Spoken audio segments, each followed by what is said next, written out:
Let's go through a really great caged exercise, kind of opens up the fretboard. You can do this in minor, but I'm just going to show you this example in major. I really like this. We're going to take a 1 to a 4. So right now a G to a C. Right? This is really great for lead guitar, visualizing the fretboard. It's really great for rhythm guitar, kind of coming up with cooler rhythm parts so you're not just stuck playing your typical E to A shape bar chords or down in sort of this open position. So we've got my E shape to my A shape, right? I'm going to take my E shape and I'm going to go to the next shape in the cage position. So my D shape, right? I can play it this way. It's fine, you know, cool. And then I'm going to take my A shape for my 4 chord, my C, and I'm going to go to the next in the cage position, which is G. Right, so that to this. Right, now that D shape is going to want to go to a C shape. That's perfect. I can use the D shape down here to give me the bottom part of my C. Great. I have my C shape. Right, my G shape is going to want to go to E, the next in the caged. Right, my C shape is going to want to go to the next in the caged, which is A. My G shape is going to, my E shape is going to want to go to the next, which is D.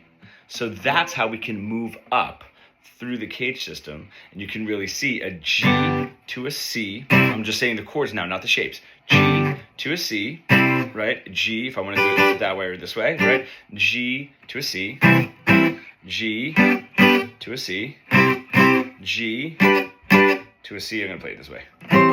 Right, my D shape.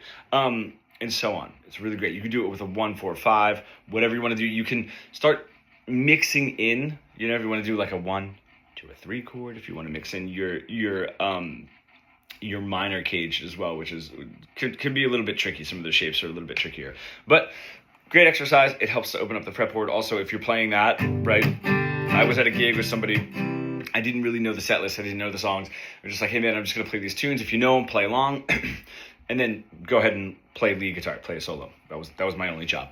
But there'd be a song where it'd be that, like G to C. Now, if I were to play with him down here in this open position, it would be sonically sort of battling each other, right? There's no reason to double those chords. Same with here. Not really much difference here. Right? But if he's playing that G to a C, like I could go up here.